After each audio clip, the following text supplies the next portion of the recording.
So a lot of people want to change the handlebars on the motorcycle to either a lower position or something different, and they come across the common problem of a sticking throttle. Let's address that.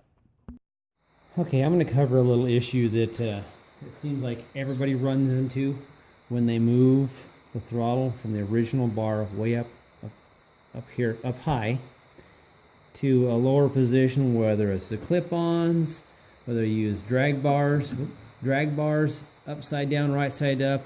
The only time I haven't run across it is when I did the enduro version of the Bobber, like my bike.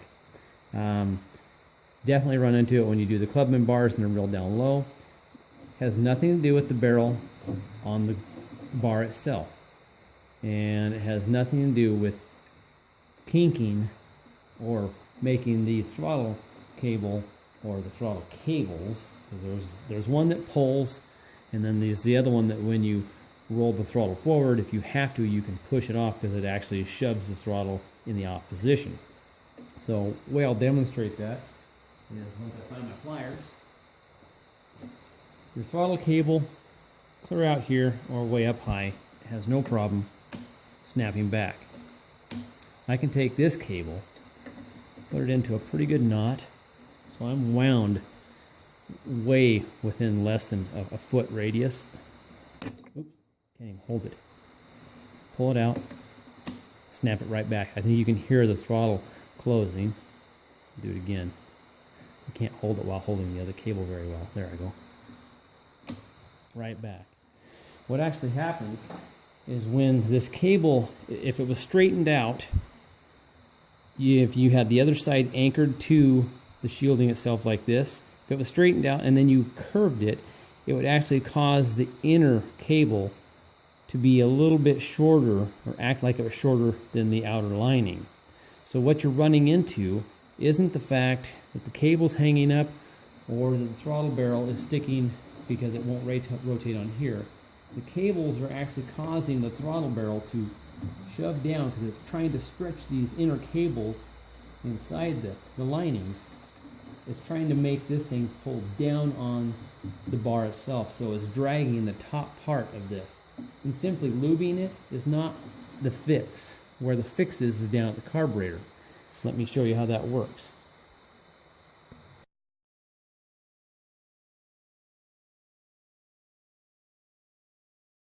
So here we go. Classic scenario, someone changes out their bars from a high position to a low position, and what happens? The throttle doesn't work. So I've got the nut I just showed you, or the two nuts, and the adjuster set up pretty much where factory is. You set it up high, throttle snaps right back. You set it up low, still snaps back. Now if I bend these cables far enough where the barrel rides on this component here, it will actually cause it to come down tight enough to actually lock itself up even with it not on the bars.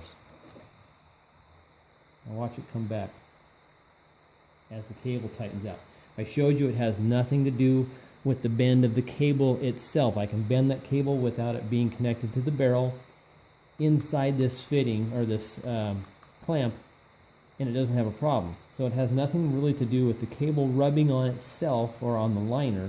It has everything to do with the cables pulling the barrel down upon that. So I can hold it here, no problem. As soon as I put it on here, and I showed you the barrel itself spins perfectly on the bars. Now, apply the throttle. No return.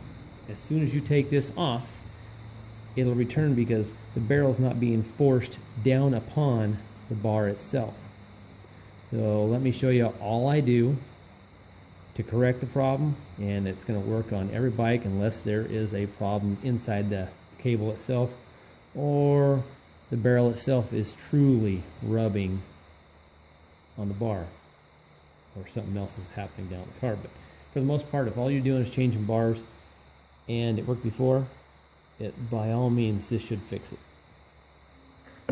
Okay, so what has to be done here, I spent quite a bit trying to set the camera up where I could capture this, but if you saw how much trouble I went through trying to set the camera up for dang near everything I do, you'd see why I don't do much video. what has to be done is this lower nut right, can't even get the dang thing in here, okay. Lower nut right here has to be loosened. Now for the sake of the video I got a wrench in here and I loosened already so I can rotate this. But I'm going to actually move the video probably and maybe not. Probably so. Let's see if I can do this while wobbling the camera everywhere. I'll get my finger on the other side maybe. Okay. So the throttle is still in the same position as I showed you in the last portion. It's still stuck. Oops, I should have tightened that down. It's stuck fully on. Let me tighten this down real quick. One moment. Alright, so now it's tightened down. Like I showed you, there's two cables, one for forcing it off, one for applying it. It still doesn't want to return. See, you should be able to just let go and it snaps back. Well, I guess you got cruise control, but that's not really what we're looking for. We're looking for a fix. So, I got that bottom one loosened away. Find that hole again, my finger, one spot, there it is. Then you actually have to pull up on this a bit, if you can. Move it. I mean, there's tougher ways, and there are easier ways. I just ain't able to do this one-handed. I can't get this camera set up to where... So what you got to do is you got to rotate the top adjusting nut, which is this one here. You got to rotate it up a ways to give this cable that's coming out the bottom, you can barely see it in there, give it slack, bringing this shielding piece right here downward. Let me pause it and make a slight adjustment to that. So what you're looking at now is just notice how much thread is between the shielding nut. Actually, there is an easier way to do this. What am I doing? Rotate this, which still isn't that easy because there's not much room in there. I wanted to do it by hand and show you. So that throttle I just showed you was in the stuck on position. I think I just heard it release. Check. Oh, it slowly went back. It slowly returned as I was adjusting.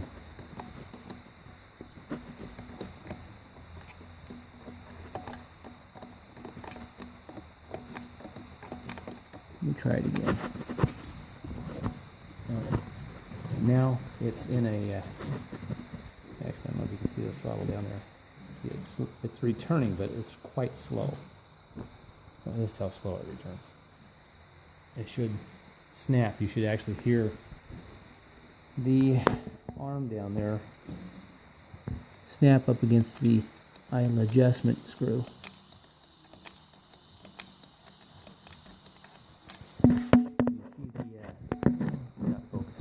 Okay, you can see the amount of thread between the nut and the top part. These threads in here are slowly disappearing. Bad focus. Let's see if I can get a focus on that thing.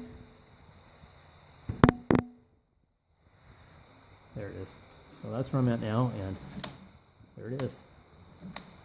All you got to do is tighten that bottom from this point.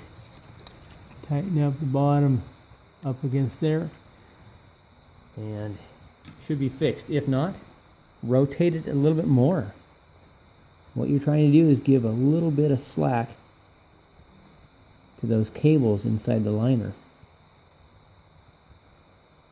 I think Bob was just telling me that someone was having this very issue either on Instagram or, yeah, I think it was Instagram, and wanting a fix for it. So that's part of the reason why I'm doing this video, because I know I've had a few people ask me about it before. So there's the fix. I don't have that bottom jam nut tightened down, but you loosen the bottom jam nut right there, and then rotate this threaded part into the top set nut. That'll fix it. Let me show you the end result here. Nice, quick, fast return. Let's see if we can see the throttle arm down there. Quick. So If you can't find that adjusting nut or the setup for it, you probably shouldn't be attempting this. But on a CX500, it's on the left side carburetor.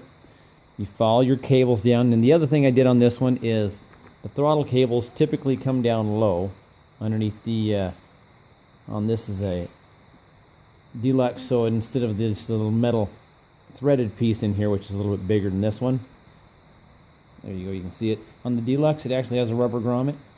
It typically goes down underneath the coil and then down through here. It gives it a much better flow if you put it down through, or I should say between the mounts for the coil and the frame. Gives a much better arch. Otherwise, this bottom, or the top cable here, let's see if I can get this picture, is held down that angle there. You see where the adjusting collar is. You set it up above, and it gives it a much better arc in there.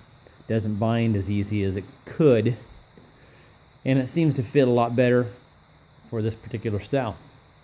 Thanks for watching, and I hope somebody out there is able to utilize this.